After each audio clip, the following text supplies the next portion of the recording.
Hello guys, we are back with a new fanfic. What if Tsunade raised Naruto into Konoha's ultimate harem king? Part 1. And if you enjoy this fanfic, then please press the like button and subscribe to my channel for more fanfic like this. And now let's start the fanfic. I'll tell you a story. The story of one Ho-Oh Naruto. For this story, you must take your mind back to a time of disaster unimaginable. A time when Kyuubi no Kitsune himself arose for unknown reasons and made as if to wipe Konoha off the face of the world, as if it were a task no greater than wiping a stain from the kitchen window. However, Kyuubi was both overconfident and presumptuous.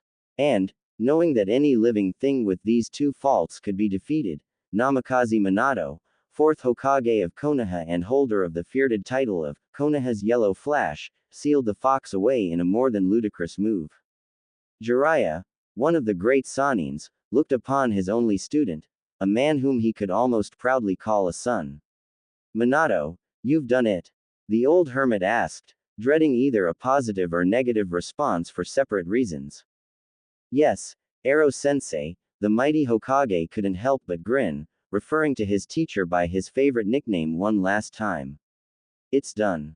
Jiraiya's eyes pooled with sadness as he caught a glimpse of the shadowy figure hovering patiently behind his pupil, its wretched face drawn back into an inhuman grin. For Namikaze Minato's shadow was the shadow of death. The Shinigami. The god of death. Minato, Jiraiya started. There was so much to say, but the words froze in his throat. His pupil had made him proud beyond words every day. Did the cruelty of fate truly know no bounds? Minato reached for the bundle of cloth cradled in Jiraiya's arms. Is that him? My son. Minato addressed the bundled child even as he felt the life draining away from him. How he had dreaded this moment. I never wanted this for you. When you're born an orphan, the last thing you ever want is for your children to live that life.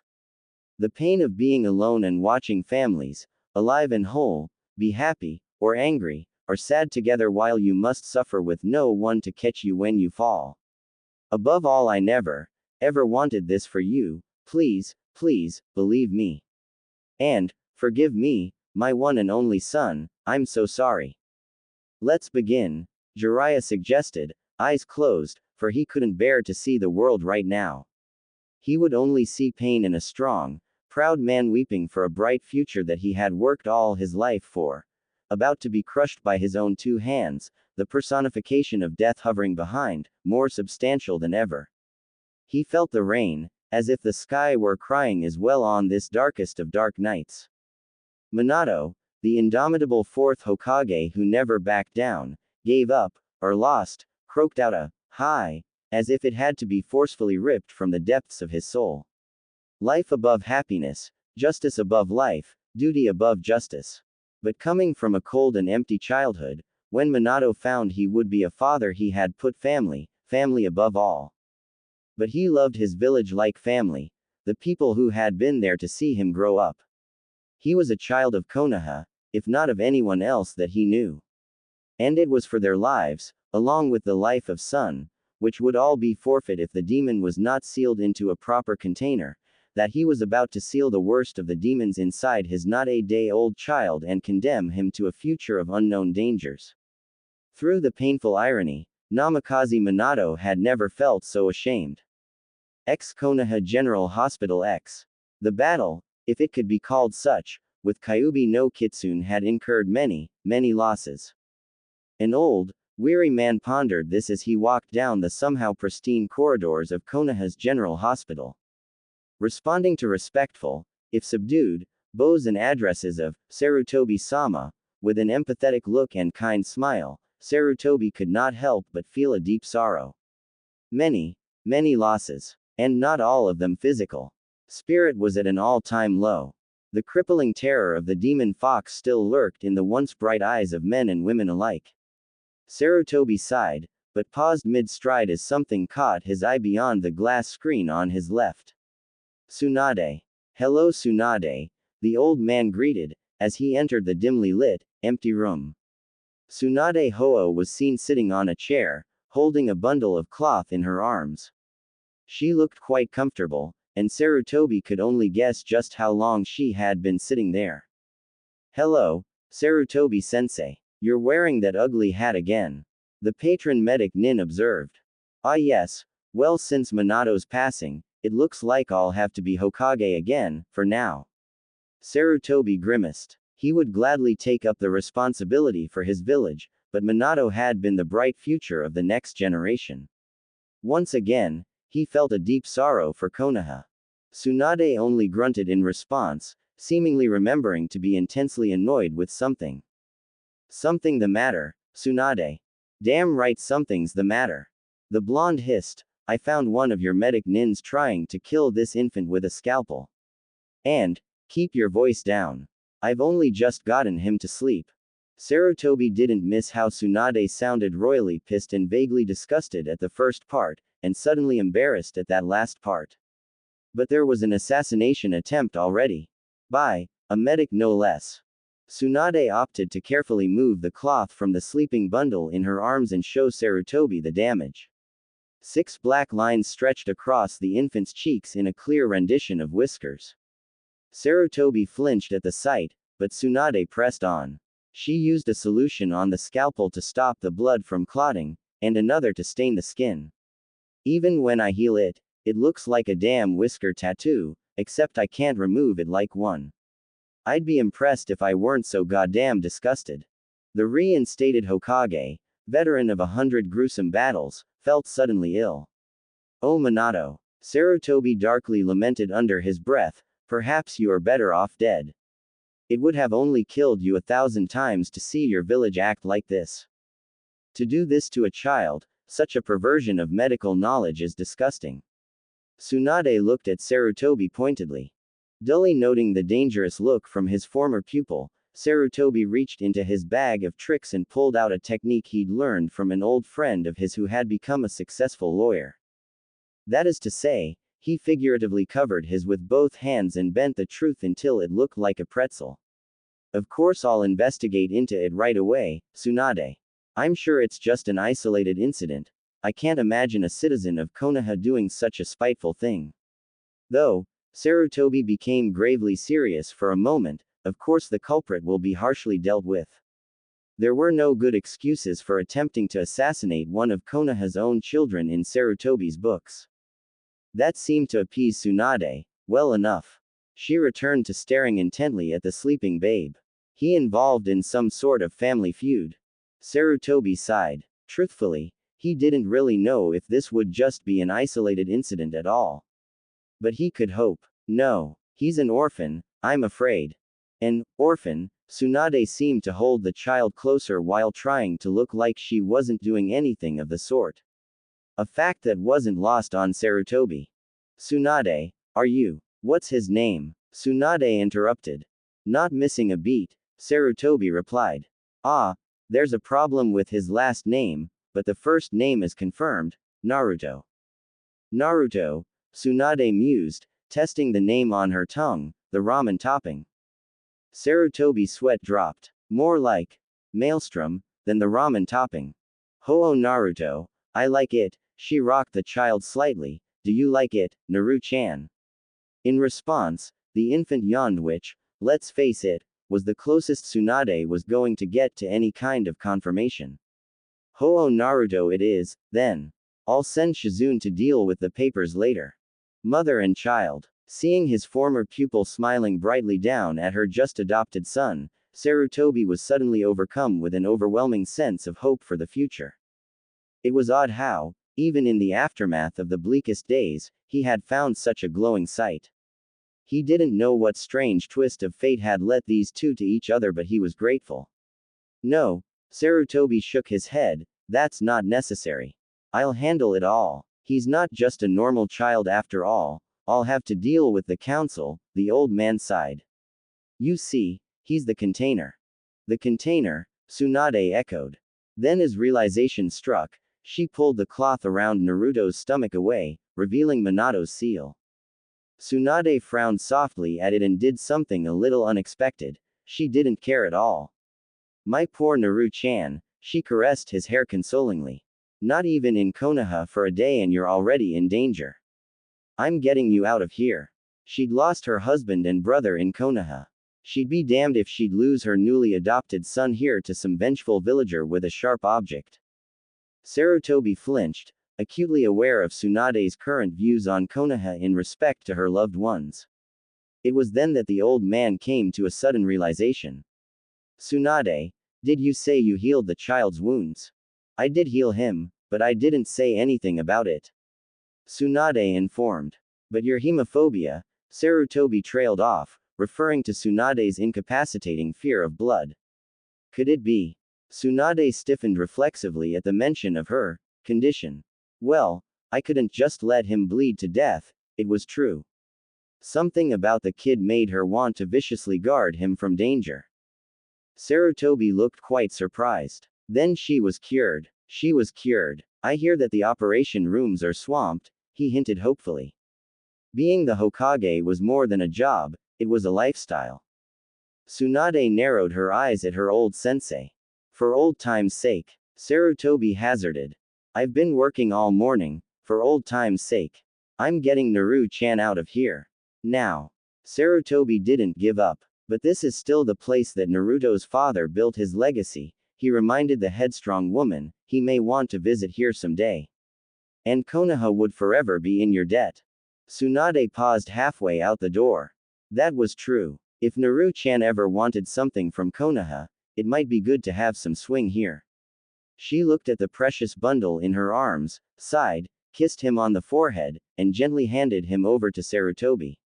If he gets hurt at all, Sarutobi-sensei, I'll kick you where the sun doesn't shine. She promised. Now what was scary was that, with Tsunade's legendary strength, she had been known to punt boulders over the Hokage monument. Watching his former student stride down the hallways, Sarutobi felt the blood drain from his face. Well, Naruto-kun. Why don't we just stay right here in this nice empty room until your mother returns? The baby, of course, only fidgeted in response. Konoha. Outskirts X.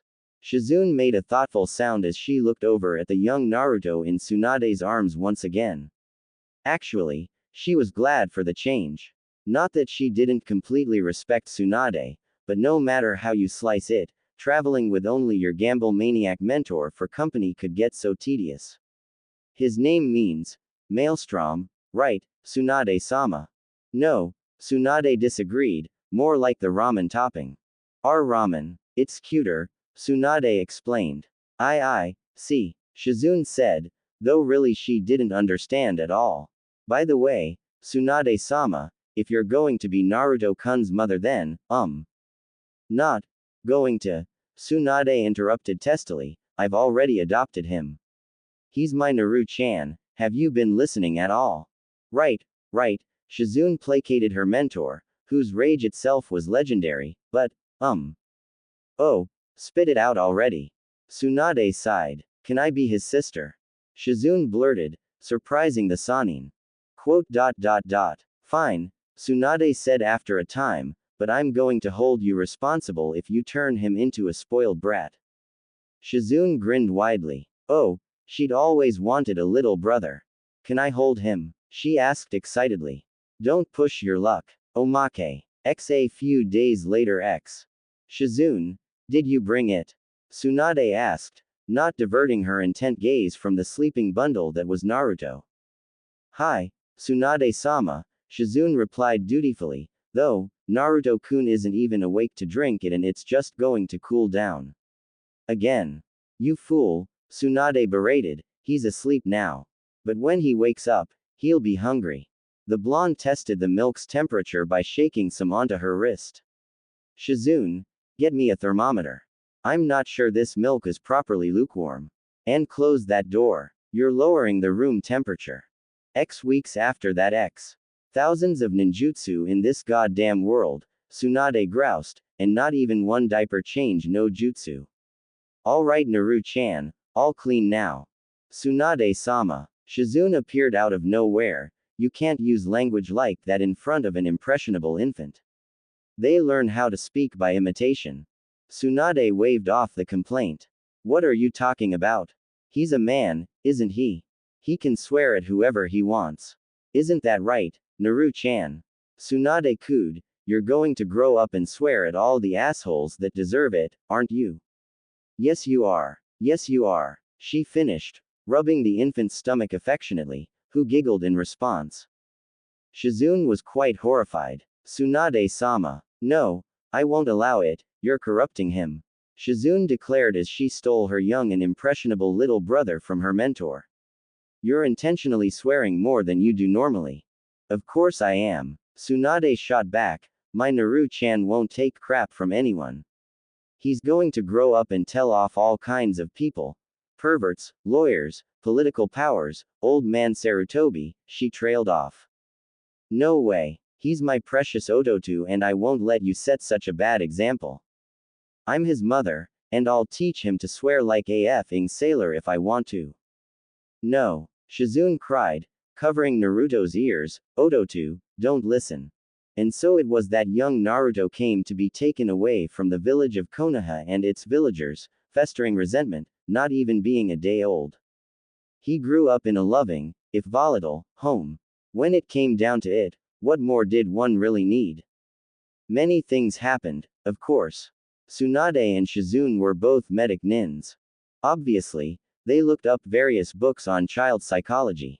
Naruto ended up having a fairly advanced vocabulary for his age, just from listening to his family talk, which included a fair knowledge of swear words picked up from his mother, much to Saizune's horror. Growing up with family, one's parents naturally pass on what skills they have to their children. A father will gladly teach his children how to throw a ball or play a sport. A mother will teach her children, whether they like it or not, social etiquette and how to deal with people, and so on. Now when you're growing up with a mother and sister that have constructed more than half modern medic nin theory, well, you pick up some things, like how to take a noogie from your freakishly strong mother. Of course it wasn't until shortly after little Naruto's second birthday that he actually learned what a medic nin was and consequentially started to actively follow in his mother's footsteps. What's that? Asked a confused Ho-Oh Naruto, now 2 years old and still struggling with newer bigger words, can I eat it? No, Tsunade explained sweetly, you can't eat it, Naru-chan. It's like a job, no. She suddenly exclaimed dramatically, it's much more important, you save people, and they all look up to you. You mean, like a superhero? Naruto asked in awe. Yes, exactly. Tsunade cheered, like a superhero. Superheroes are cool, right?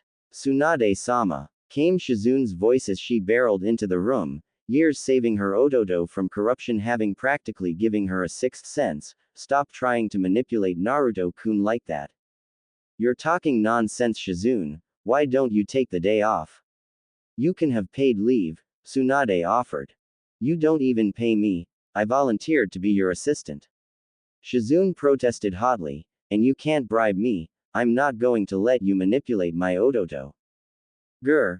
While Shizu was her assistant and differed to Tsunade on pretty much anything, when it came to her Odoto, she could be so, it's not manipulation, it's a sales pitch. It's clearly manipulation. And of course, his first memorable meeting with Katsuya later that year. Ka-chan, what's the surprise already? Can I eat it? Naruto inquired. For the last time, brat, Tsunade dragged out, no, you can't eat it. You glutton, stop caring about food so much. Fine. After you stop drinking sake so much.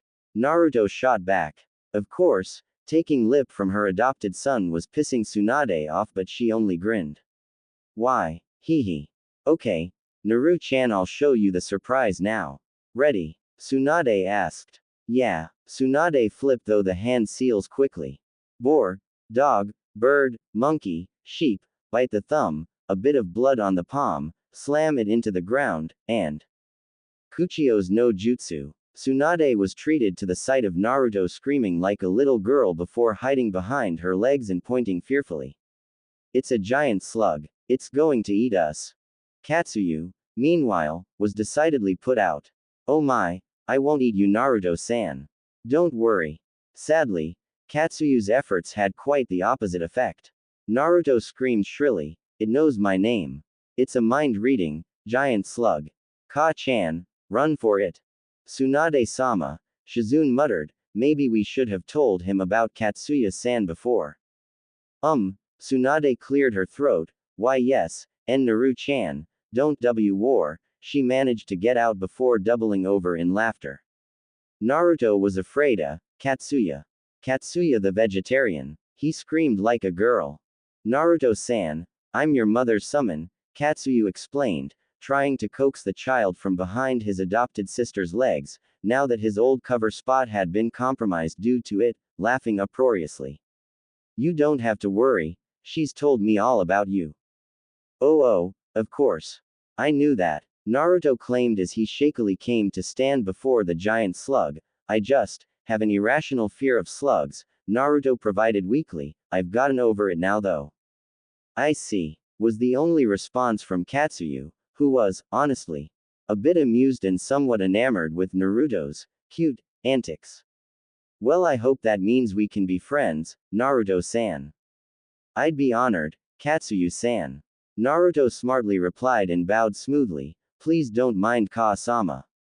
We don't know why she's so strange sometimes, but she is. Oh my, that must be terribly difficult for you. Katsuyu offered her condolences, but you're such a polite boy, she must be so pleased. Naruto-kun, Shizune interrupted, taking pity on her Ototo. Your manners are very impressive, when you use them, which isn't often, she almost muttered aloud, but you don't need to be so formal with Katsuyu-san. She's almost like a part of the family and of course you'll be able to summon her one day. Really? Naruto asked. Oh, then Katsuyu-chan, can you do something about my really mean mother? He pleaded. I'll do my best, Naruto-kun, Katsuyu offered. And, amidst cries of, just whose summon are you? She proceeded to lob a glue-like substance at the venerable Tsunade Harem. You could say that Tsunade was much better off for knowing her adopted son. He brought light and life to her previously unexceptional existence as a drifting gambler. You could even say she changed for the better as her sardonic side, despondency and general hate of the world decreased. Though of course, some sacrifices had to be made. Tsunade's eye twitched in irritation. Impossible, she was at the market, standing before an interesting shelf. Sake, she muttered, glancing to the right and finding large, glorious bottles of sake. And, ramen, she muttered, glancing to the left, shelves stocked with the yummy instant noodle packets which Naruto was such a fan of. A big fan. Damn, why is ramen being put beside sake, anyway? She yelled in frustration. Shizune didn't miss her mentor's dilemma. Ramen or sake, what would she buy? Suddenly, the assistant's face split into a somewhat meddlesome Cheshire cat grin. Oh, Tsunade-sama, did I tell you? She asked, sounding far too innocent. Naruto-kun's been doing so well with his studies lately. And yesterday he found a pervert and threw him all the way to the top of a redwood tree. Tsunade's lips twitched, having seen the aforementioned man clinging to the top of a 30-meter tall redwood for dear life. Naruto did that. That's pretty high, she mused. Tsunade seemed to struggle, she reached out vainly for her sake. Sweet glorious sake. But, damn, stupid maternal pride, she ground out, finally giving up and snatching some ramen from the shelf. Come on Shizune, we're paying for this crap before I come back to my senses. Grinning insanely, Shizune followed. Oh, Tsunade-sama had chosen something over sake. She was so proud. And though Tsunade now had a son, she did unfortunately retain her status of a wandering gambler. In fact, it was while wandering through the small town of Rukodo that Naruto first encountered the last piece of what would be his family at the local onsen. Oi, kid, what's that you've got there? Huh, Naruto eyed the silver-haired man, what do you mean, old man? That thing on your back, Jiraiya insisted, indicating the intricately stylized lines covering the majority of Naruto's back. Oh, it's a tattoo. My Ka-chan got really mad when she found out, Naruto trailed off evasively.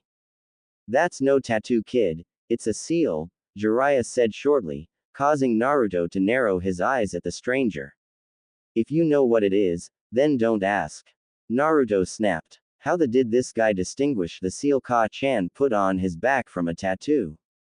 I meant, Jiraiya growled out slowly, what's it for? It wasn't a question. Who the hell is asking? Naruto shot back. Obviously, he had picked up how to swear from his mother, to a point. Hearing his cue, Jiraiya amazingly managed to perform an impromptu introduction dance in the hot spring, splashing water everywhere. For emphasis, he held open a copy of Ika Ika Paradise in one hand at the end for Naruto to see. Though why he would take that book into a hot spring is anyone's guess. Naruto eyed the inside of the cover. The world's greatest novelist and ninja, he read flatly, the wonderful Jiraiya-sama. Naruto sighed at the evidence. Tacky silver hair. Check, he muttered aloud, lame introduction dance, check. Picture in a perverted book, sigh, check.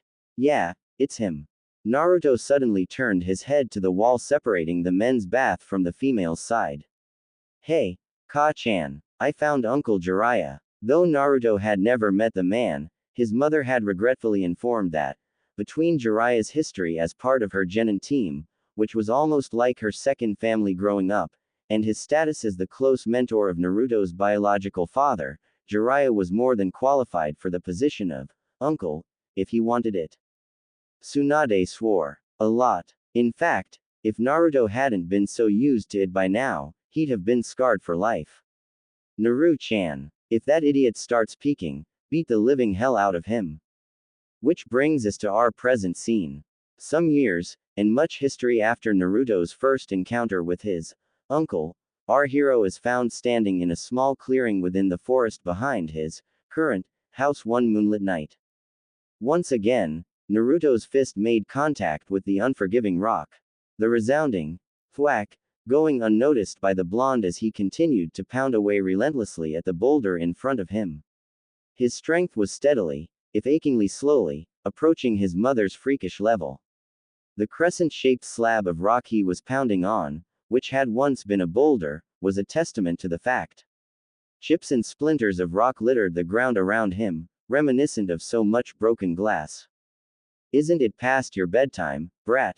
Huh. Naruto snapped around, spotting the familiar spiky silver hair. Oh, hi, Arrow Uncle, Naruto greeted. Didn't the female population around here petition you to stay away? Che, little nephew, you have much to learn. Jiraiya lectured. When a woman tells you to stay away, it means she likes you. Naruto stared at his unofficially adopted uncle. Was he serious? Arrow Uncle, Naruto sighed, are you really an idiot, or just in denial? Jiraiya merely grunted and opted for a change of topics as he sat down on a fallen tree trunk. And what about you, brat? You're out late, sneak out of the house? He asked, bringing the conversation, by some strange fluke, to a civil level as he threw a can of juice at Naruto. Naruto made a noncommittal grunt in response as he reached up to catch the cold beverage arcing through the air and shit. Naruto suddenly swore as the can slapped into his open palm and unexpectedly sent laces of pain shooting throughout his open hand. A dead silence ensued, only broken by the ding of the dropped beverage bouncing off the floor. Naruto looked at his palm in bewilderment. For the first time that night, he noticed the bloody mess that his knuckles had become. Need me to patch you up, kid? Jiraiya asked, only half joking. Nah. This is nothing. Naruto explained and proceeded to form seals in jerky movements that were clearly interrupted by the insane pain his hands had to suffer through.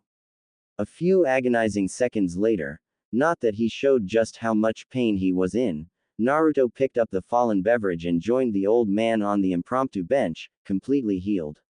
So what's up, Arrow Uncle? You come here to do research for that perverted book of yours?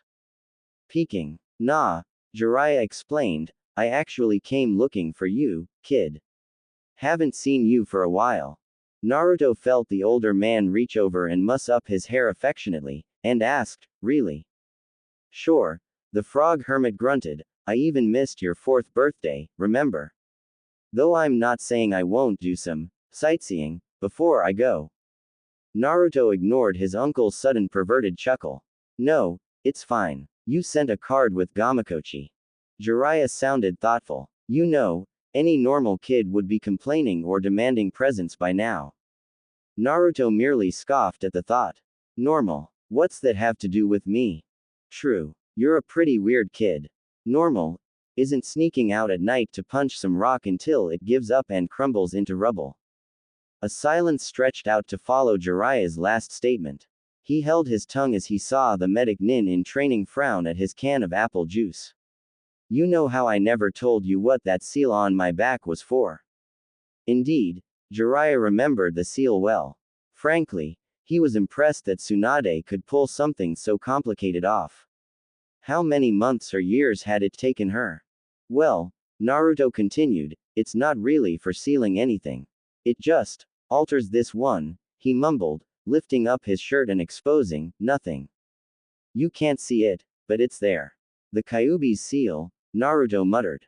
You know, when seals are put on people they only show up when you mold some chakra through them, Naruto informed. Jiraiya's brow furrowed, that was true. Very true. Kid, I've never seen the one on your back disappear. He informed gravely. Yeah, Naruto's head lifted up, now contemplating the stars, chakras always running through it. Jiraiya was almost afraid of where this was going. What is it? A lock. Naruto promptly answered him. It's just a lock.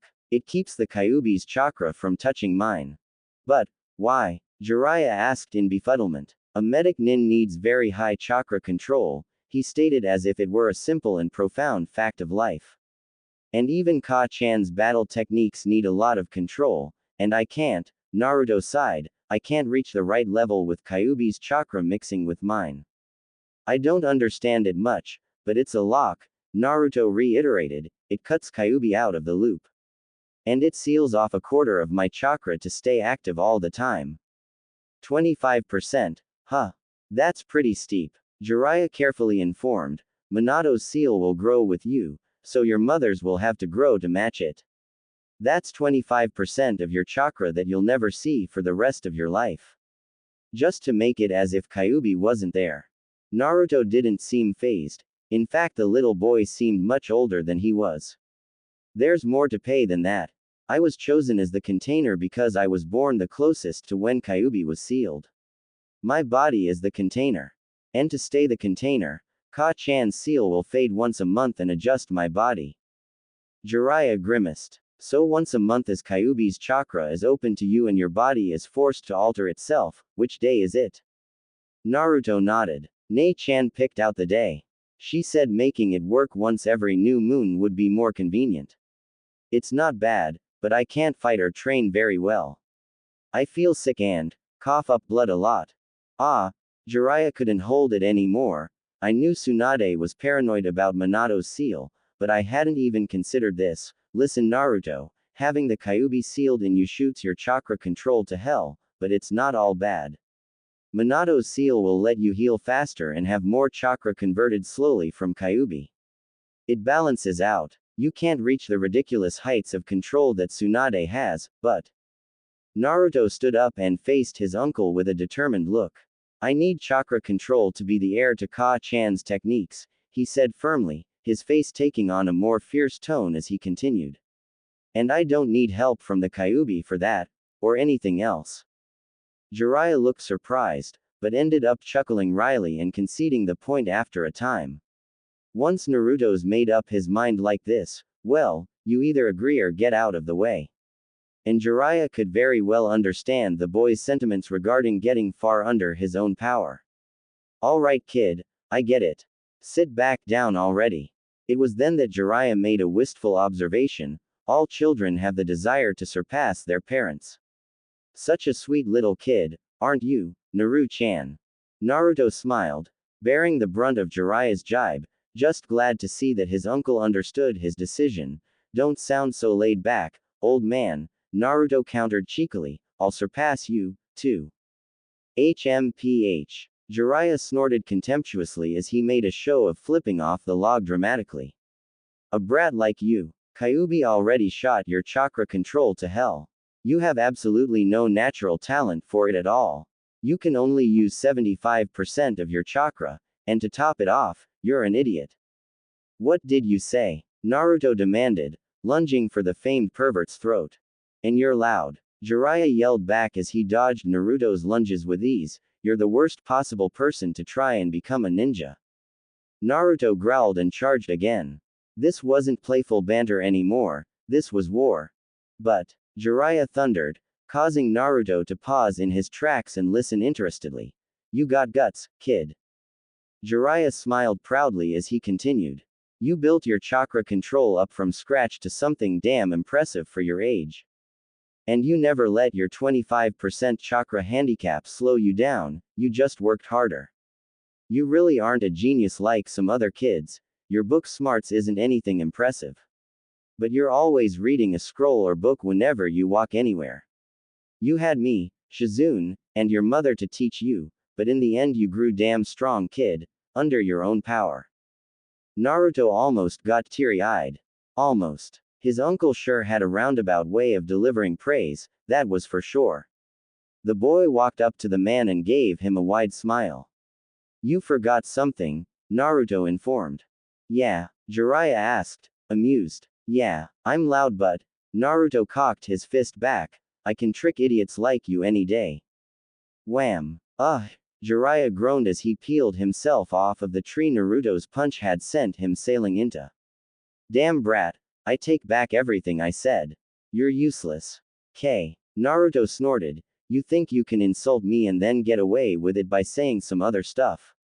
You're the only idiot here. Ungrateful brat. Arrow baka. Arrow baka. Naruto taunted, pointing an accusing finger at his uncle. When they see him, all the women run away. He has to peek because no one will date him. He's been slapped by women in every country in the world. Well, no one ever said they had a normal relationship. Normal would be too boring for those guys. But at the end of their meeting, Naruto and Jiraiya walked away with the underlying messages behind their scuffles and arguments engraved within their hearts forever. And that was all right. I understand your decision, Naruto. I'm proud of you. Thanks for understanding, uncle. Omake. Naruto walked up a small hill and found his uncle sitting atop a grassy knoll. For once, not doing anything perverted.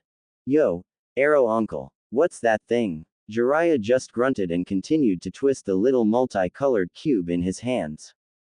Hey, what is it already? Naruto pestered. It's called a Rubik's Cube, brat. A merchant sold it to me. It's a puzzle. See, you have to get each side to have only one color on it. Jiraiya explained, giving it a decisive twist. Ah, I see. X30 minuets later X. Gah, piece of junk. Jiraiya yelled before suddenly throwing the cube away. Only to have Naruto catch it in one hand. Geez, it's just a cube. What kind of Sanin are you, anyways? Let's see you try it. Jiraiya demanded. Fine, I'll solve this thing easily. Just watch carefully, Arrow Baka, Naruto instructed. X another 30 minuets later X. Naruto sat, fuming at the little cube before him, taunting him mercilessly. Damn it. It's a stupid thing, anyways. Naruto pouted. Of course, Jiraiya agreed factually, in fact, I have much more important things to do. Me too, Naruto quickly agreed, I can't believe I've wasted this much time already. I mean, it's probably impossible to do it. Do what? Jiraiya asked, I don't know what you're talking about. And I definitely don't know anything about useless cubes that are beneath my notice. Oh hey, a Rubik's Cube. The uncle-nephew pair turned in tandem to see the origination of the voice. A spectacled kid suddenly bent down and picked up the aforementioned cube. Wow, I haven't had the pleasure of idly indulging my crazily cranial-cracking intellect on three-dimensional cubic entertainment of this magnitude since I was 3. The child, no older than 4, observed. X 30 seconds later X. Ah, the nameless boy exclaimed, as extraneously easy as I recalled. Naruto and Jiraiya's eyes twitched in irritation. Naruto didn't even know what every other word out of this guy's mouth meant, but a stranger had just shown him up. Badly. Without even knowing. Well, good day gentle sir. I'll just return this delightful mind teaser to you, my good peer, and be on my way. How good of you to leave it so unimaginably far from solved for me. I bid you adieu. And with that, the little spectacled boy went on his way. Naruto had to physically restrain himself from hurling the Rubik's Cube at the gifted child's retreating form with a vengeance. However, Jiraiya took the cube and threw it at the smarmy brat, himself.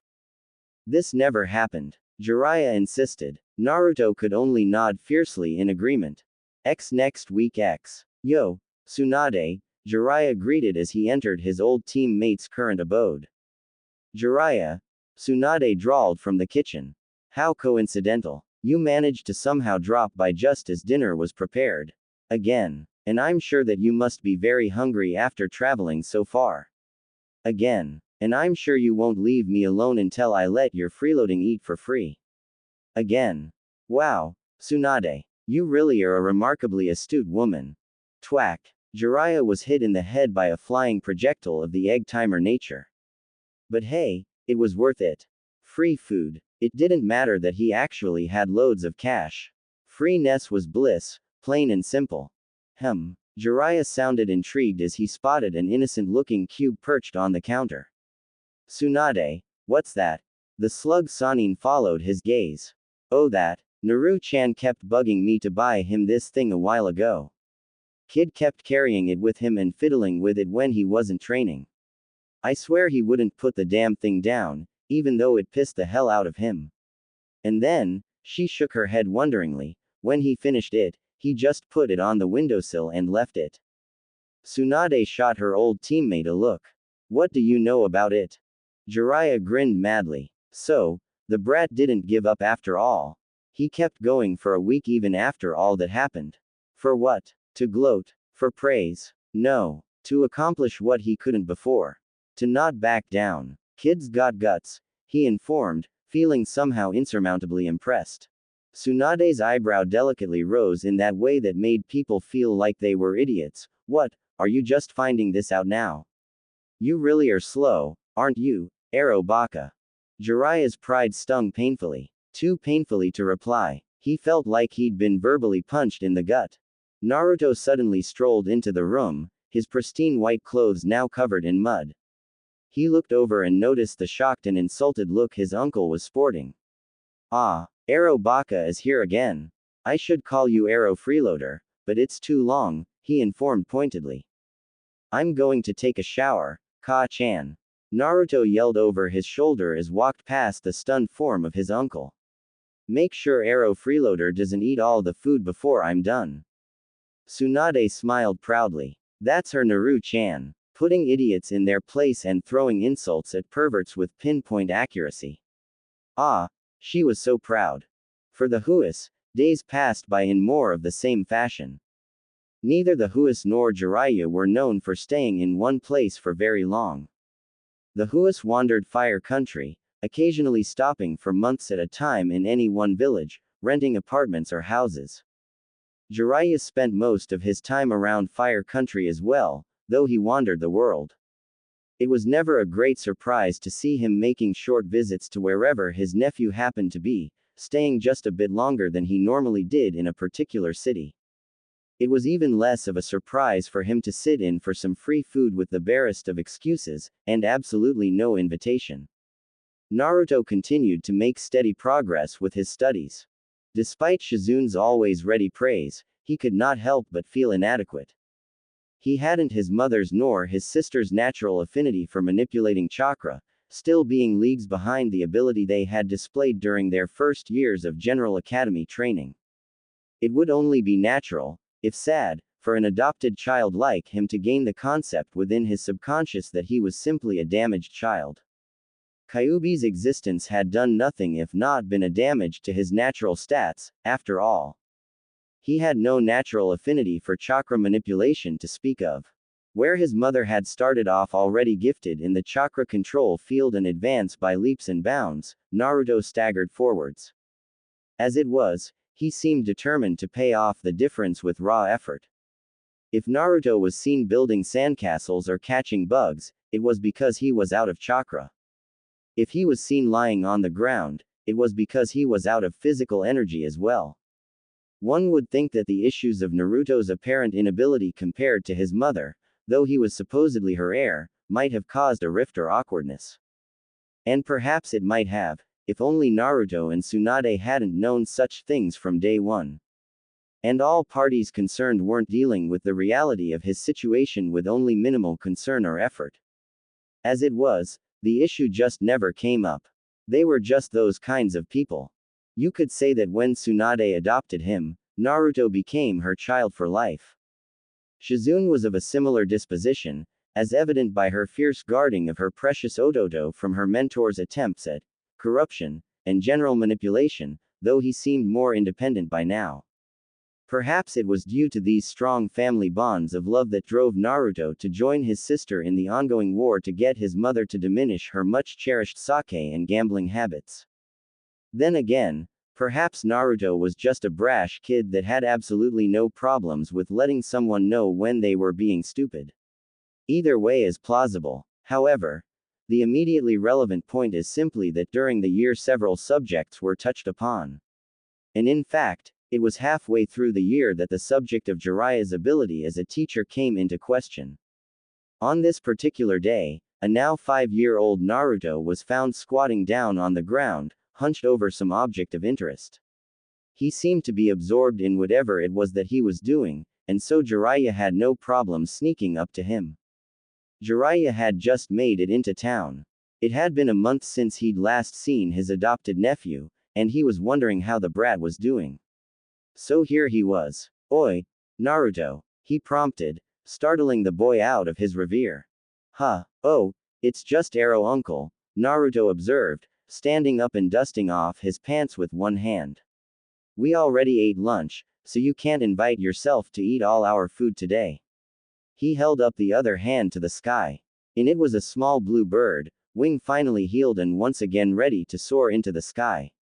It did so with great joy and thanks.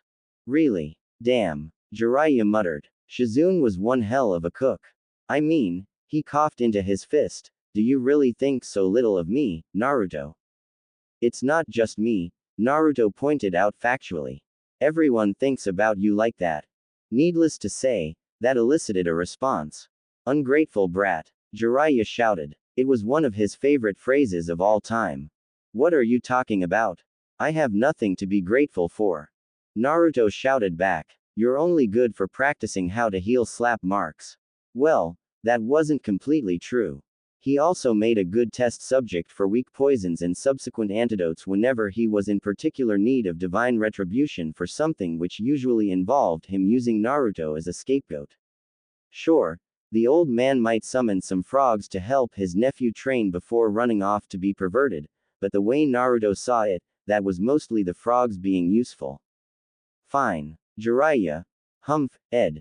I was going to teach you a super cool jutsu, but I guess I'll just go research instead," Jiraiya recited. It was another of his favorite phrases. "Old man," Naruto growled, "the day you actually teach me a super cool jutsu is the day I read that perverted book of yours."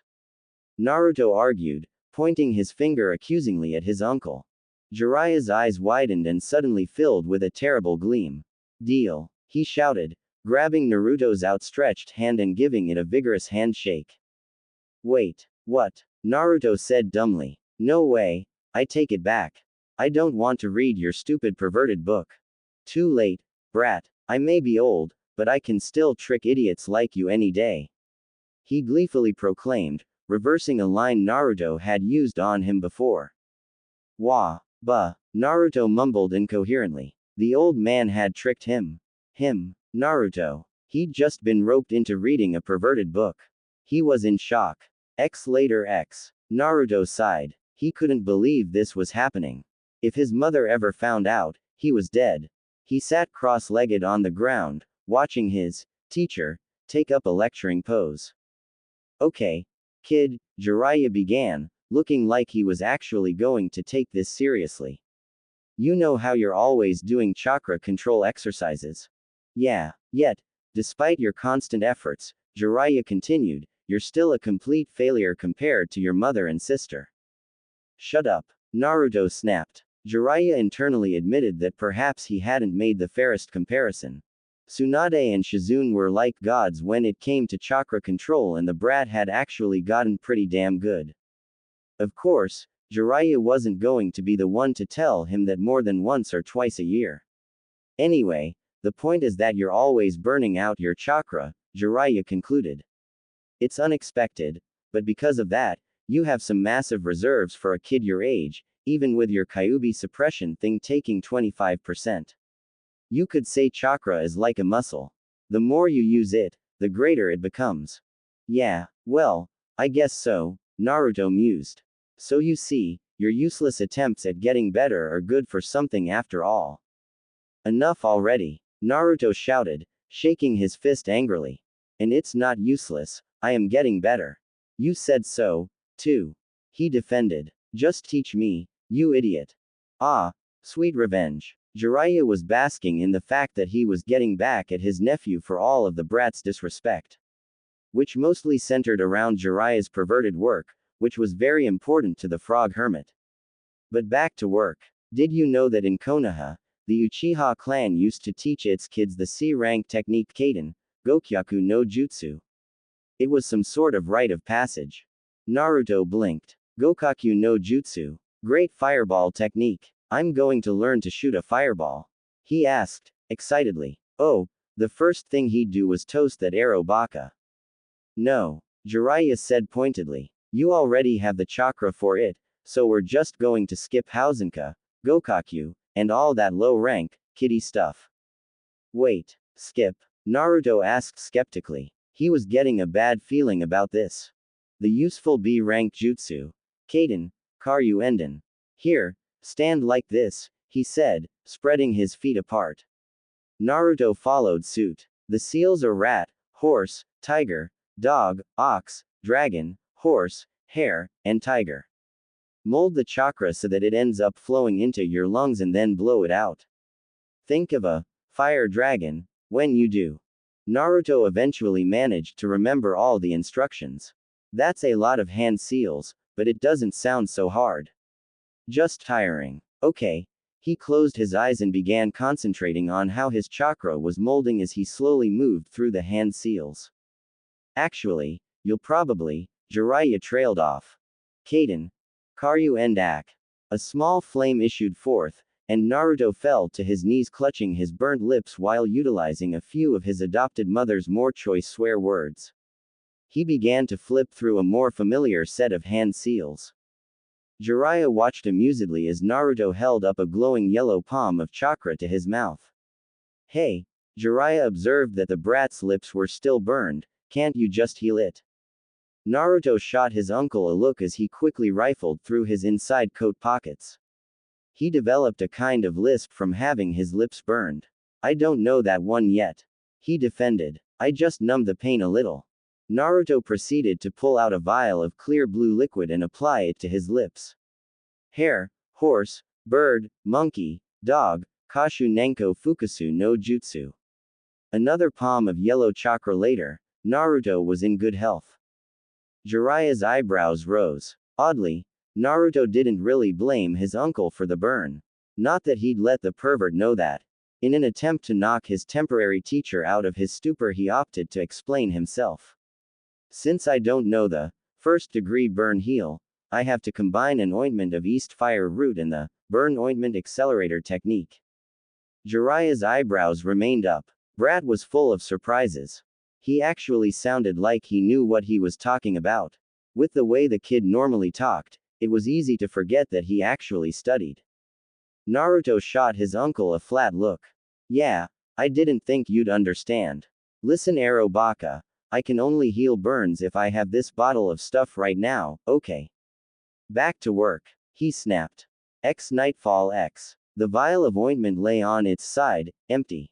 The whole day had gone by with Naruto practicing, arguing with his uncle while he recovered, and then practicing again. He knew he was going to catch hell when he went home with his cloths singed as they were, and there was also the looming promise of having to read Arrow Baka's Book of Extreme Perversion. Naruto panted. Damn thing, won't work. He groused. Jiraiya made a distinctly fed-up sound. It's getting late, brat. Let's call it a day. We'll start again tomorrow, Jiraiya proposed. For the record, you're not doing well. Pompous, Naruto muttered. It's fine, You already taught me the damn super cool jutsu. I'll read your stupid book, but, he paused, I'll never become perverted like you. Jiraiya shook his head sadly. Your loss. He then handed Naruto a few sheets of paper. You're obviously not mature enough to care about adult things, so I'll only make you read the non-perverted parts. Relief dawned on Naruto's face. Really? Cool. Naruto mumbled. Hey wait, you only gave me 3 pages. Naruto protested. So, there was utter silence for a time. Even the local animals of nature fell into silence, perhaps in shock. The medic nin in training sounded in disgust, the implications sinking in. Why did he suddenly feel a headache coming on? Out of an entire novel, he emphasized each word, you only have 3 pages of non-perverted stuff. That was very true, but rather than becoming defensive, Jiraiya seemed to brighten up at this and his chest puffed out in pride. Ica Ica Paradise is the most super perverted series in the world, he said severely, as if the title were of some life-altering significance. Sadly, there were probably people out there whose lives really were altered drastically by the perverted book. Those pages aren't even double-sided. And the books after that one have even more perverted content. He shouted triumphantly, and with much vigor. You should understand. Its power is so great that I am required by law to sell a pair of nose plugs with each copy, lest first-time readers suffer extreme blood loss. Naruto gaped. 2 words. Throbbing headache. Did people really get nosebleeds from perverted thoughts? Why then, did his uncle not always have a nosebleed? Was he so adapted to being perverted that he had built up immunity? I'll read these small pieces of you not being perverted later. Naruto began to slowly trudge home. Jiraiya followed suit, unsurprisingly. Jiraiya coughed into his fist for the second time that day when he saw Naruto's raised eyebrow. Well, I have a hotel but all the good restaurants are closed by now, you know how it is. He said conversationally. Naruto smiled tiredly. Yeah, he knew how it was. His uncle was a cheap freeloader, that's how it was.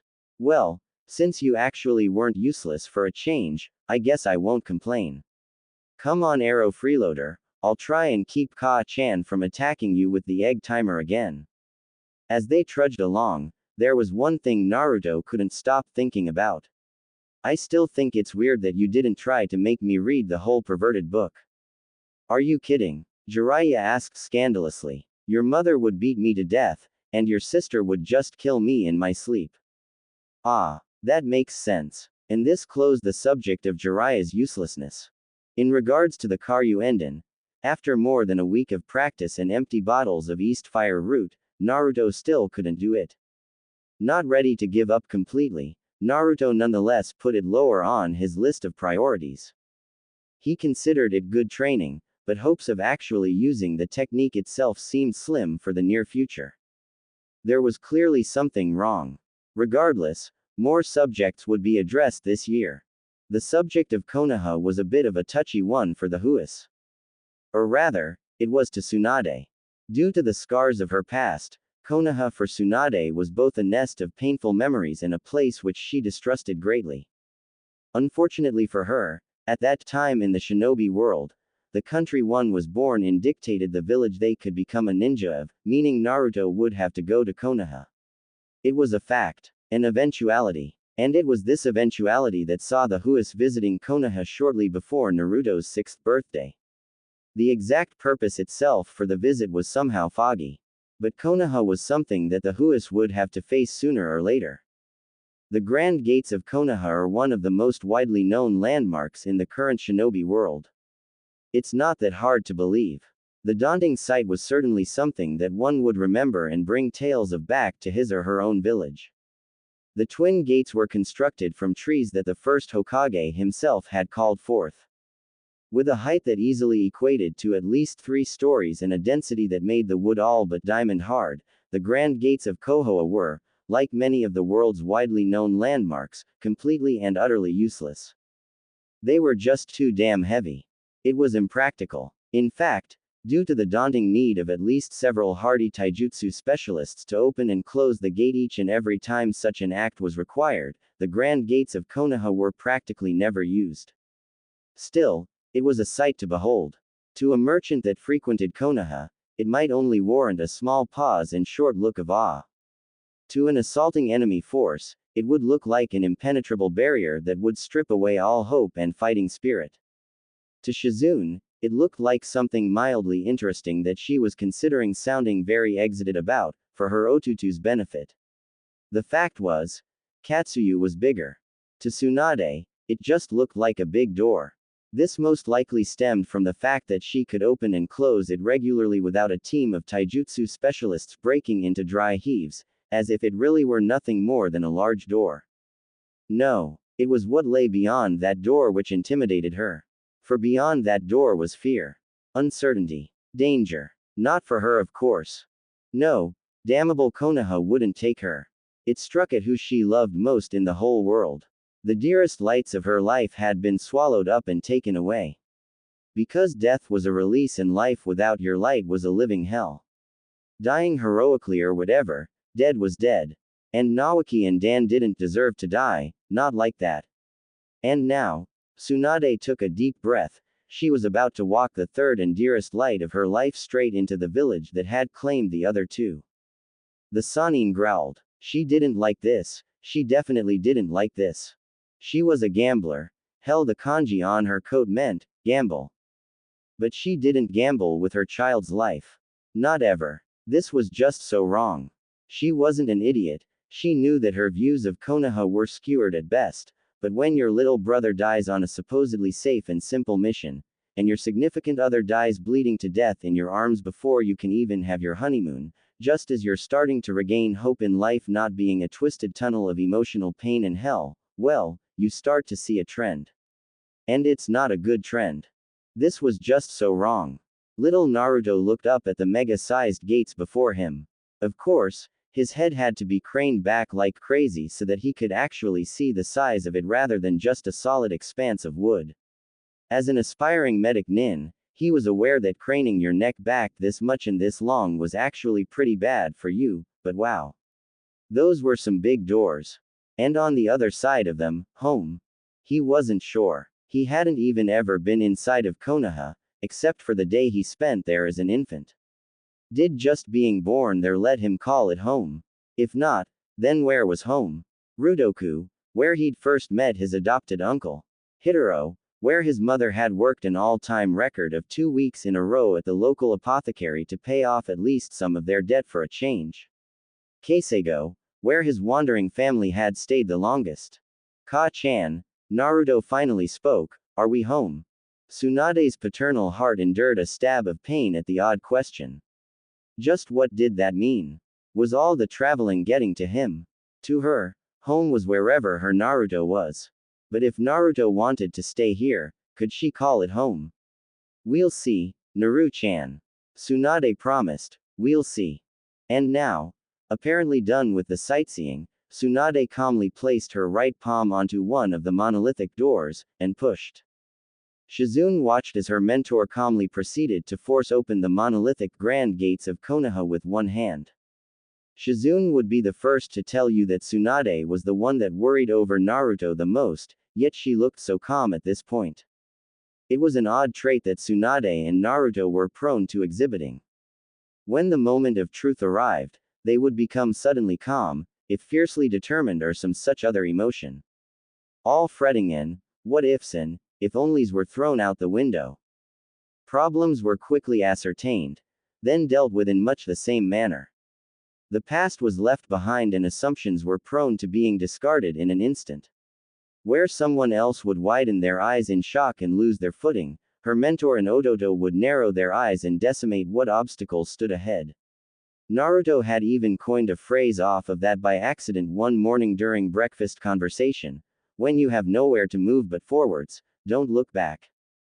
Shizune thought it was adorable, how he'd look as if he was lecturing her when he said it. Tsunade kneeled, the grand gates now opened. Naru-chan, do you remember where you got your whisker marks? Tsunade had hated to tell her son that a medic nin had spitefully tried to assassinate mark him on the day he was born, but she trusted her son to be strong enough to handle the information and wasn't willing to lie about it. Her trust hadn't been misplaced. Yes, Ka-chan, Naruto mumbled, I remember. Tsunade's eyes softened. Good. Hold my hand and stay beside me, okay? Naruto nodded resolutely, I promise.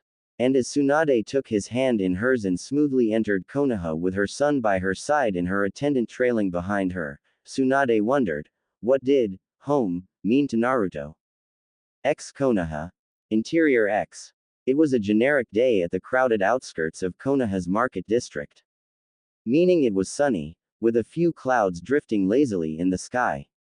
Tetsuo, a 16-year-old local, old enough to be tall, but not old enough to look old, with brown hair and unremarkable features, was taking his little sister of 4 years for a walk. Why? Mostly because he was sick of hearing her complain about being bored, to the point where hearing her complain about her feet being tired had become a tempting prospect he couldn't ignore. Just for a change of pace. But he also cared about her, when she wasn't looking. He prided himself in acting like a good elder brother that really should be too mature to hang out with kids ought to act. A low rumbling and the sound of long unmentioned hinges creaking prompted the normal din of the market crowd to take on a new direction. Look, it's the grand gates of Konoha. They're opening. Of course, by this point the crowd was staring in shock at the sight of the monolithic gate actually being opened. What type of terrible force was being exerted on the other side? What did this mean for Konoha? Immediately, the general public broke into hysterics. Oh my god. One villager shouted. We're being invaded. No. Another disagreed, not able to imagine any human gathering able to open the 3-story gates. It's a gigantic summon creature here to kill us all. Tetsuo couldn't look away from the impossible sight. It's some kind of horrific monster with freakish strength. The door finally stopped moving, and it was then that people began to recognize the figure of a blonde, big-chested woman kneeling to speak confidentially with a child. It was Tsunade-sama. Of course, she was famous and widely known in Konoha, even amongst the non-ninja villager community. One could say that it was due to her being a Sanin, the single greatest contributor to medicine in history, and the savoir of multitude of sick or injured. But really, it was just that she was damn impressive and looked cool. Basically, the village wanted to be proud of her. It was a morale thing. One could even say it might have been a, we're better than you are, sort of thing. Whispers of Tsunade's name and general murmuring were heard as the newly arrived group smoothly strode up to the busy streets of Konoha. Tsunade didn't walk as if she were hurried, but she seemed to be mildly annoyed with something. So, the Sanin stopped uncomfortably close to Tetsuo. Now I'm a horrific monster with freakish strength, huh? She asked, eyebrow faintly twitching. Tetsuo gulped in fear. Another reason for people's knowledge of Tsunade's name may have something to do with her legendary temper, which was known to cow the Hokage on occasion. Her willingness to extract said temper in impressive displays of otherworldly strength may have had something to do with it as well. Regardless, Tetsuo knew he and his sister were toast. A moto, he shouted as he spread his arms wide in the classic, human shield, pose. Run away and don't look back. He screamed, I'll distract her. Tsunade's left eyebrow developed a sporadic twitch. Did this brat really think she was going to grind his bones and make soup with it or something? The twitch got even worse as the brat's little sister ran into the crowd yelling, I won't forget you, Tetsuo Nichan. That did it. Tetsuo reflexively closed his eyes as the fist came sailing at him at impossible speeds. But the force halted centimeters away from his face, and as the wind that was dragged along with the fist blew past him and he found that yes, he was still alive, Tetsuo dared to open his eyes. Dumb brat, Tsunade muttered. From her fist, which was halted inches from Tetsu's face, Tsunade's index finger rose in a swift, decisive act. Flick. Naruto winced as he saw the poor villager go sailing into a wooden fence. His mother's mighty finger flick of death was something to be feared indeed. He was still a ways from pulling that particular move off. Ka-chan, he said as he peered at the post-flicked boy, I think you dislocated his arm. Shizune peered as well. No, Naruto-kun, he's just seems unconscious. Halt. A masked Anbu demanded as he appeared out of nowhere. Welcome back to Tsunade-sama. But I'll need to see some ID. ID? Tsunade asked, not quite believing that she, Sannin of Konoha and summoner of 5-story slugs, needed to present ID. Are you telling me that there is someone else that can open those huge excuses for doors with one hand and knock a person across the street with one finger? Well, the Anbu floundered. I wasn't really here to personally see either case, and the Anbu trailed off. Oh, that had, bad move, written all over it. Just what had he done to himself? You should have just said so, Tsunade informed. In an instant her right hand was centimeters from the Anbu's face, ready to flick. Here's my proof of ID. No, the Anbu shouted in an embarrassingly high-pitched panicky voice. Not a soul blamed him. That's okay, there are enough witnesses, you see. Well, Tsunade drawled, if you're sure. I'm very sure, the Anbu whimpered. Naruto took this time to observe his surroundings. So this was Konoha. They were on the street that led directly from the Grand Gates, obviously. The path then split up ahead. Down the right street, he could glimpse the starts of a market area. Over the left, whatever was on the street was immediately ignored in favor of staring at the hillside, which had a bunch of guys' faces carved into it. Directly ahead, a giant circular tower rose above the roofline.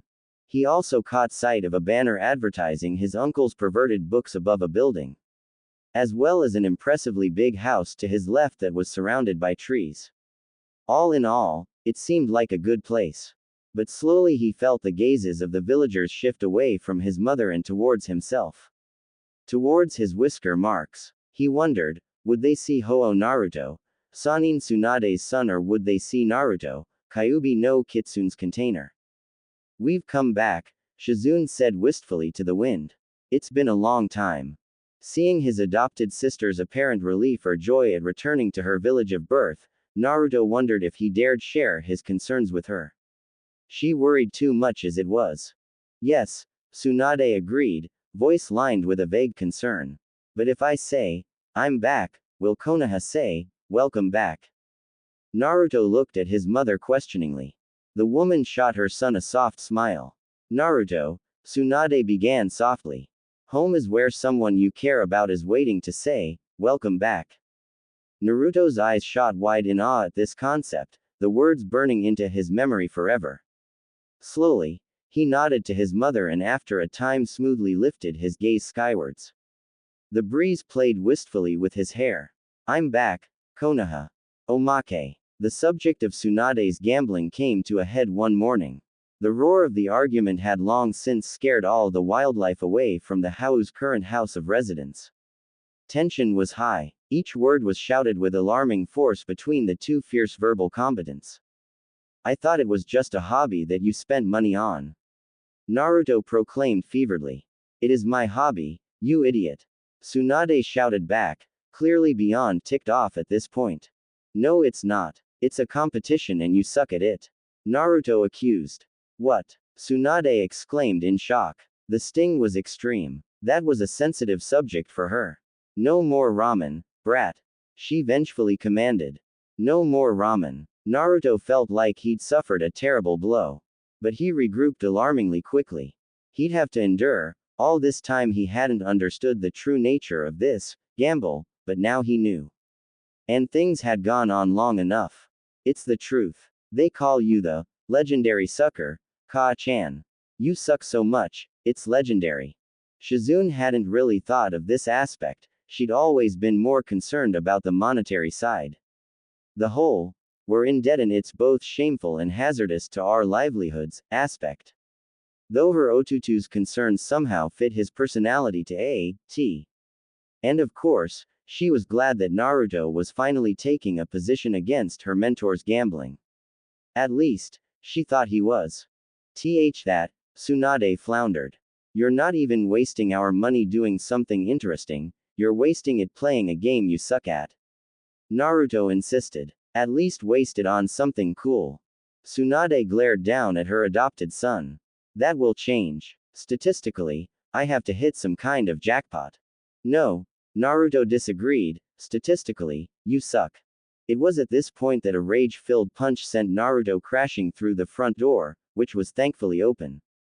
But as he was used to being on the painful end of his mother's temper and was perhaps too fired up for his own good, Naruto was up and back in the argument in a flash. Give up, Ka-chan.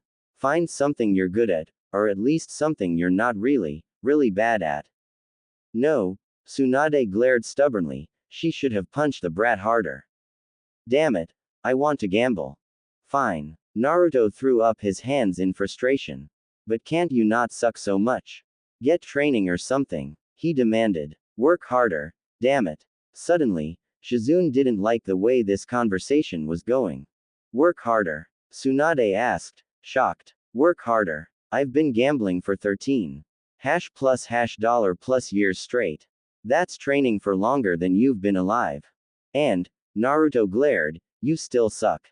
Naruto ooh. Tsunade lunged. Shizune did her best to physically restrain her mentor, but wasn't going to last very long if Tsunade started to utilize her monstrous strength.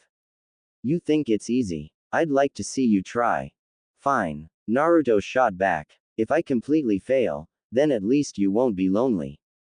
It took a little effort, but Tsunade eventually managed to get the local casino to agree to let little Naruto in to gamble, but just for a day.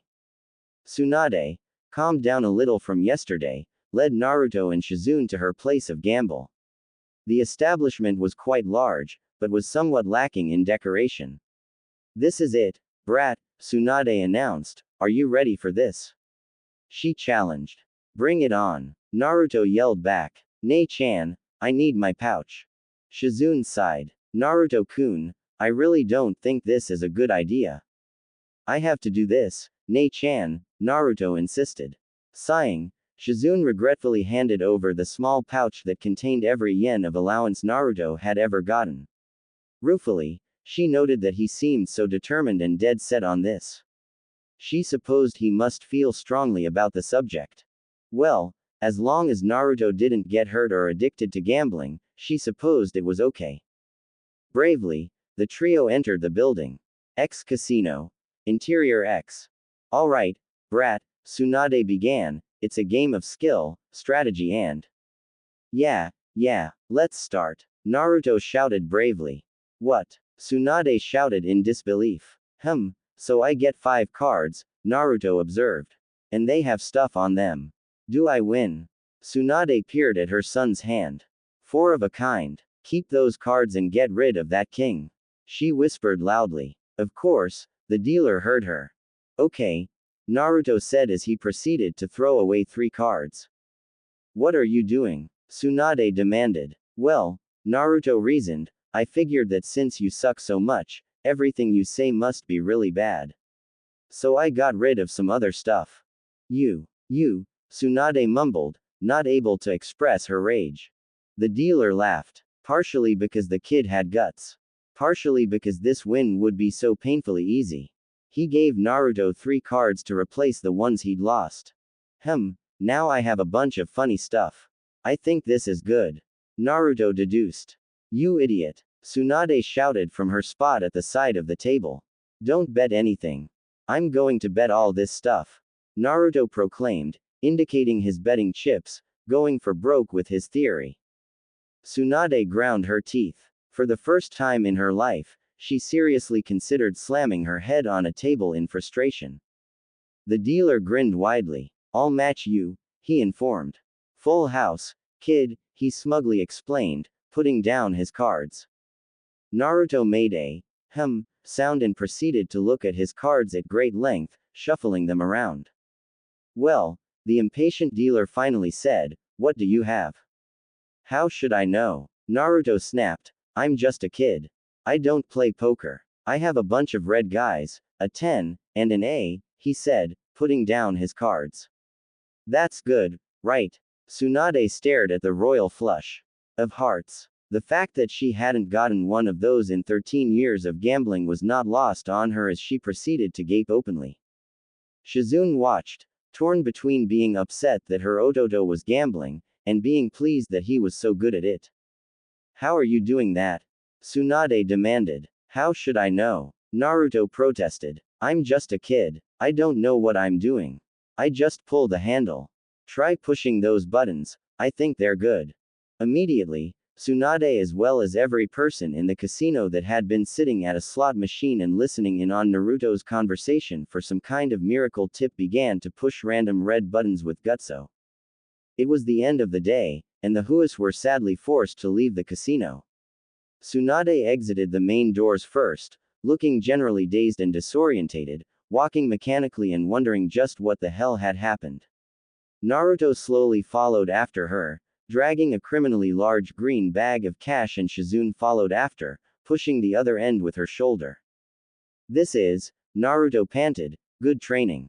"Naruto-kun," Shizune grunted out, under the strain of pushing such a ridiculously sized bag. "We can pay off a lot of debts with this." "Well, okay Ne-chan. I know you worry about that stuff," Naruto consented amongst strenuous gasps for air. "But I want to use most of it for ramen," he insisted. Most of it? Yeah," Naruto grunted, "let's go to the store first. Then it won't weigh much the rest of the way, right?"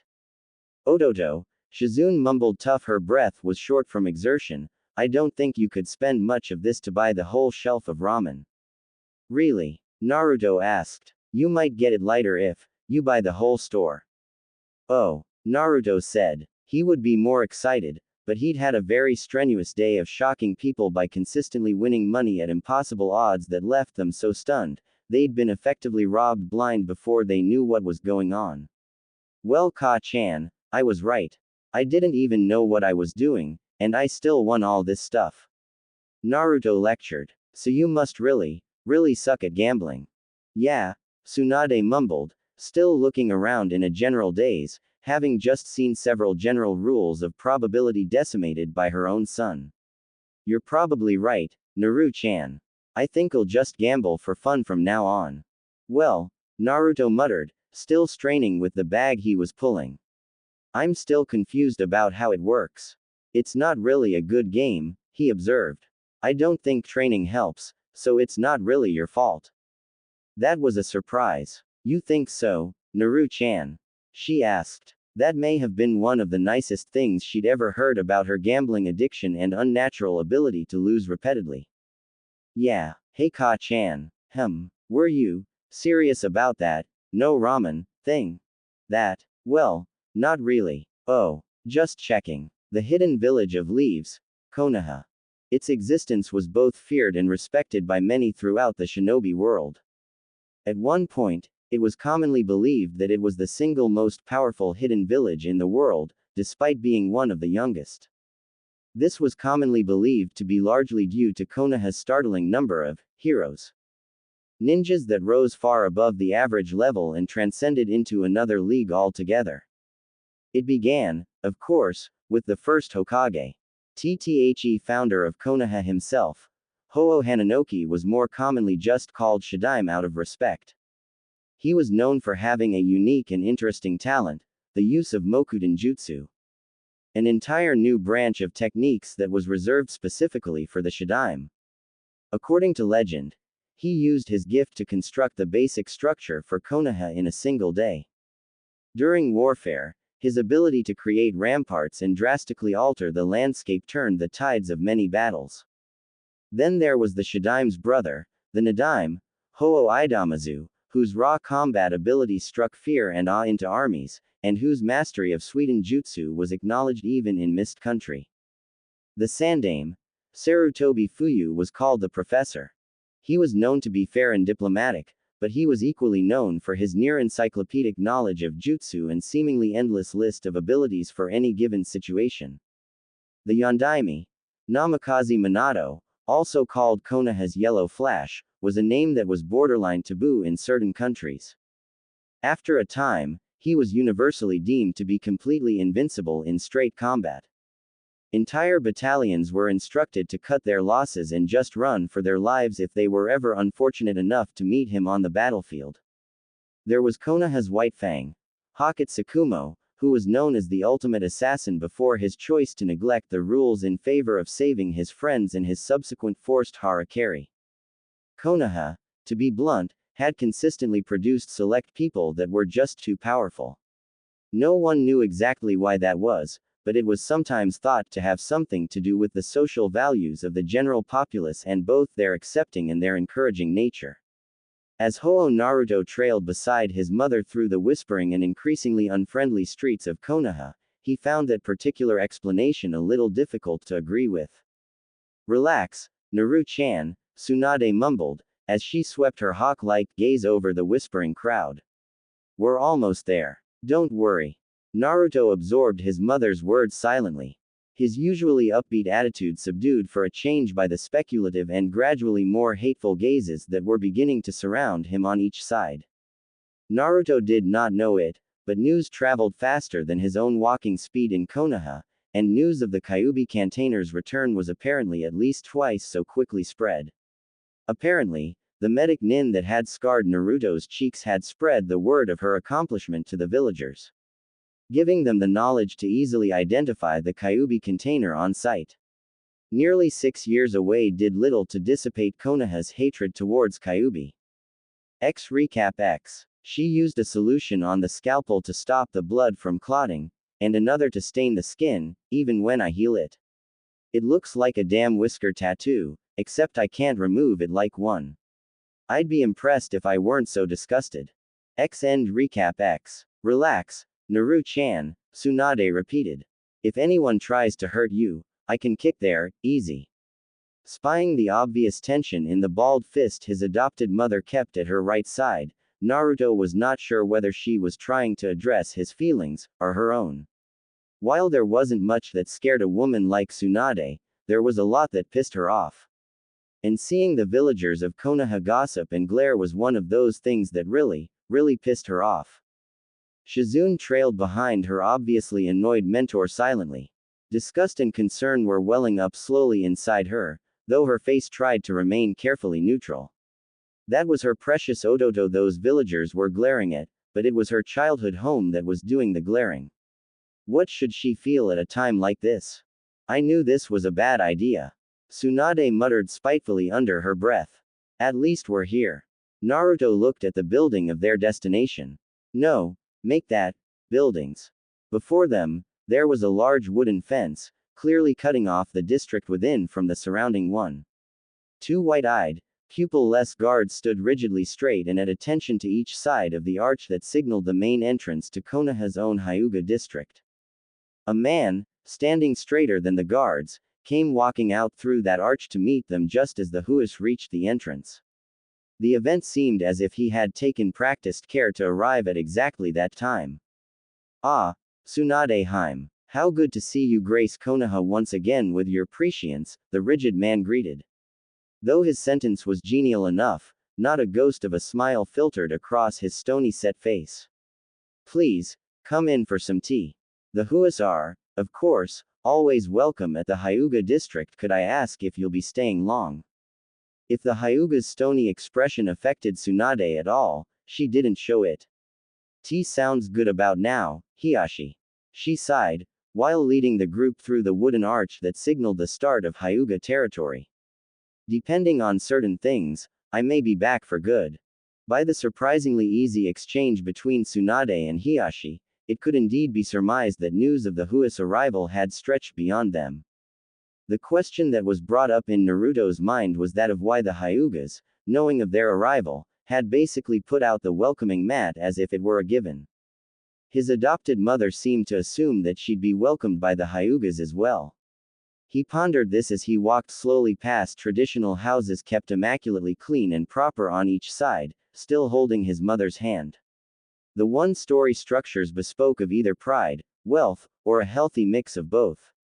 His speculation didn't last long, as he halted it in favor of gawking at the large building that they were being led to enter.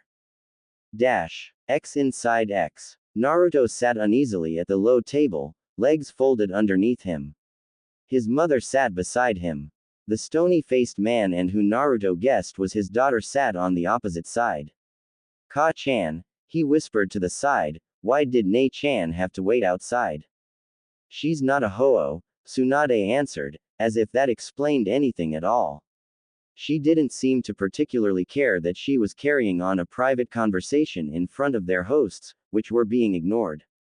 So, Naruto prompted. His face screwed up in confusion. Are we some high-class family or something? He asked sarcastically. Tsunade's eyebrow rose delicately as if to mock such a question.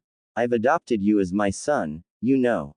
That means your great-grandfather was the first Hokage and founder of Konoha. She reminded. Your great-grand-uncle was the second Hokage. Tsunade continued listing flatly. Your grandfather was the most successful apothecary in history, and your beloved Ka-chan is the patron of modern medical theory that doubles as a ninja on the cage level. Leaning closer, Tsunade peered at her son as she spoke flatly. So what do you think? Are we a prestigious family? Oh shit. Naruto hadn't thought of it like that. Everyone knew that his adopted mother was the first Hokage's granddaughter, but he'd never paid it any mind. Oh shit, oh shit, oh shit. His great-grandfather founded the damn village. His mother's work had saved thousands of important lives. He had a damn legacy to uphold. Were his clothes straight enough? Were they white enough? Did he comb his hair today? Did he ever comb his hair? Crap. He didn't. Quick. Look noble. Seeing her poor adopted son sweat bullets and give Hiashi a run for his money in the rigid posture department, Tsunade spoke up. Relax, Naru-chan, your great-grandfather made sure we wouldn't become a clan. The Huas are just a little famous to some people, it's not like you'll have clan head responsibilities or anything. Looking at Naruto, she sighed, seeing her words having little effect. Different tactic. Besides, your great-grandfather would have already been proud of how you've lived your life until now. You don't have to worry, she informed, ruffling Naruto's oddly fluffy hair. Really? He asked dubiously. Yes. Really? Tsunade grinned, seeing the tension ease out of Naruto's posture as he seemed come to terms with the revelation. Now get back to being the annoying brat I love so much. Naruto, fears abated, now bristled at the tease. Shooting his mother an annoyed look, he scolded her. I'd insult you back, Ka-chan, but our ancestors up in heaven would be disappointed if I sunk to your level, he informed factually. Then pointedly ignored his mother's prescience altogether and turning to his host. Could I please have a cup of tea as well, Hiashi-sama? Hiashi, similarly ignoring Tsunade's insulted expression, motioned for his daughter to begin pouring the tea. Of course, Naruto-sama. Wait, Tsunade interrupted, having recovered from Naruto's backhanded insult. You brat, what did you say about sinking to my level? With his mother's arm suddenly wrapped around his neck, Naruto's head was pulled in closely to her ample chest in a headlock. It was a position many men dreamed of, but Naruto only knew fear. Let go of me, you barbarian. All right, that did it. Vengeful mother's secret technique. Noogie of instant humiliation. Gah, there were even hand seals this time. Naruto cried in disbelief before the Noogie session began with a vengeful force. Later. Hiashi had quickly gotten used to tea with the Huas, which was decidedly different from tea with anyone else. They would be the picture of quiet nobility one moment, but were prone to short bursts of rancorous insults or general tussling. Once whatever argument they suddenly had was just as abruptly resolved, they instantly returned to their polite and dignified veneers. Seeing this, Hiashi didn't have any major problems with the odd behavior. It was even mildly entertaining. You may not be a clan, Hiashi lectured, but you are a family of greatness. The nobility, ability and intelligence shown by your forefathers are something that the Hyugas have always respected. They accomplished great things. I see, Naruto mumbled, then you don't mind me being the Kyuubi's container, just because I'm also a Ho-Oh. Hiashi took a moment to get over his surprise. The boy revealed his secret status as the Kyuubi container quite easily. Yes, whatever would be subtracted from you in our eyes is more than made up for in your dignified family name. I understand, Naruto nodded slowly. The Hyuga have a long history with the Huas, Hiashi continued. He felt the need to ease the mind of this child, though he knew not why. I'll say it again. The Huas will always be welcome at the Hyuga compound. Though for now at least, you two are the last remaining Huas in this life. Naruto was silent. It was a kind offer. To always be welcomed somewhere. A great promise. But whether the rest of the Hyugas would abide by that promise, and if so, to what extent, would have to be seen later.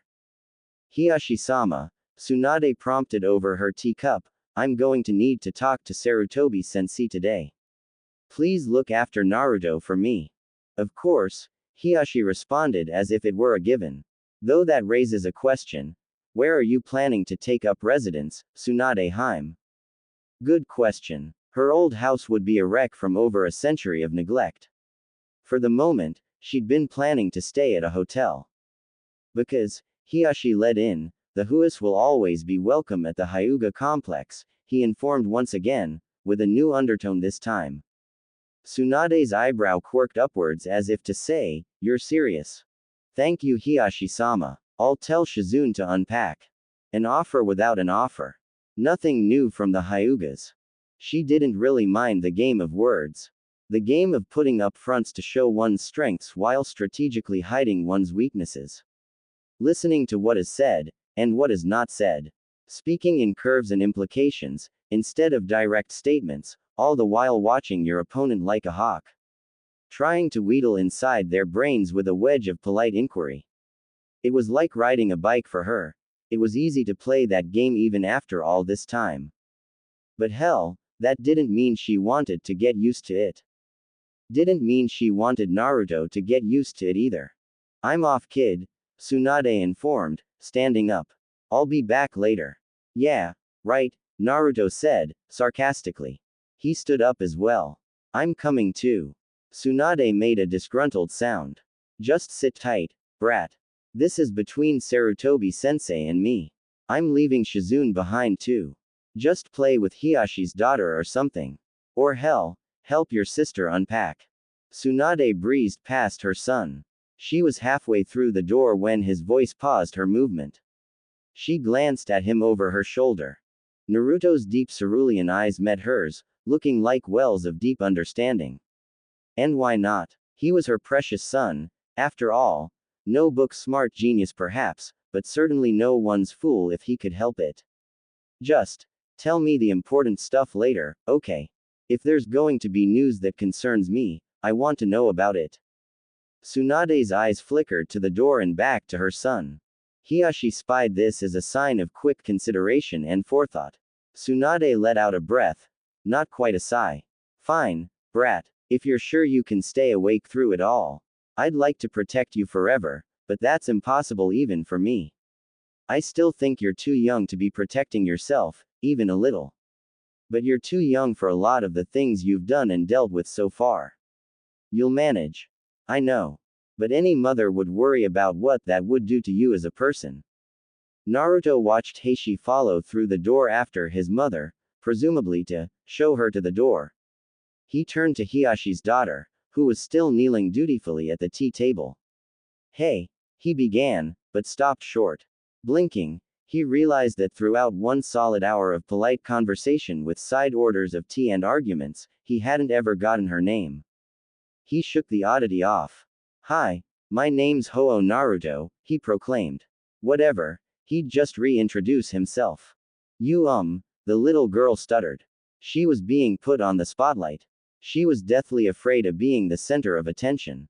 She had quickly learned that when she was the center of any attention, she inevitably did something to drive her audience to hidden disgust. Steeling herself, she spoke for one of the few times since Naruto had met her. Hyuga Hinata. Cool, let's go play. Hinata was startled by the sudden outburst. Naruto, in turn, shot her a flat look. What was there to be confused about?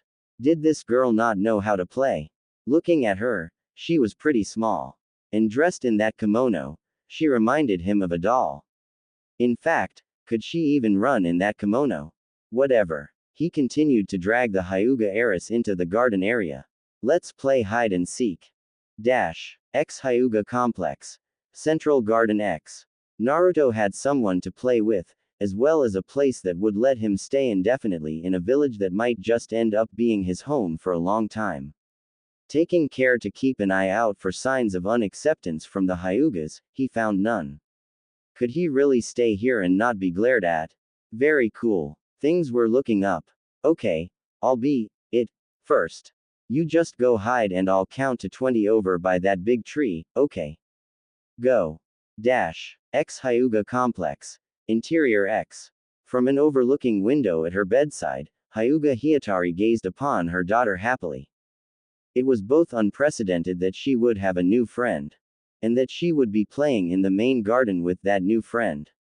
Slowly, she felt her heart bubble with a relieved happiness that rose through her chest, and upon reaching her eyes brought tears thereof. She let them fall, and the happiness remained with her, even as the scene gradually disappeared behind a descending curtain of darkness. She would be afraid that the world was fading away from her view so unstoppably, but for now there was a very clear image of her daughter running around for a place to hide, and with that warm thought to cloak her mind with, fear could not touch her, for now. Dash. X Hyuga Complex. Central Garden X. Ha. Found you. Naruto declared victoriously. He pointed a finger at the Hyuga heiress and grinned. It's your turn to be it now. He hadn't played this game in a while. It was a good game. Did? Hinata started hesitantly, still crouched behind her bush. Did I fail? What? Naruto blinked. Fail? What are you talking about? He seemed to take a while to seriously muse this over. Is it possible to fail? Hide and seek? I don't think so, he mused briefly. No, he concluded. It's not possible to fail, hide and seek. I'm pretty sure it's just a game. I didn't fail, Hinata asked, almost hesitantly. Naruto just shot her a look. Stop asking silly questions, already. You can fail to play well, but you can't fail, hide and seek. You play it for fun. You're having fun, right?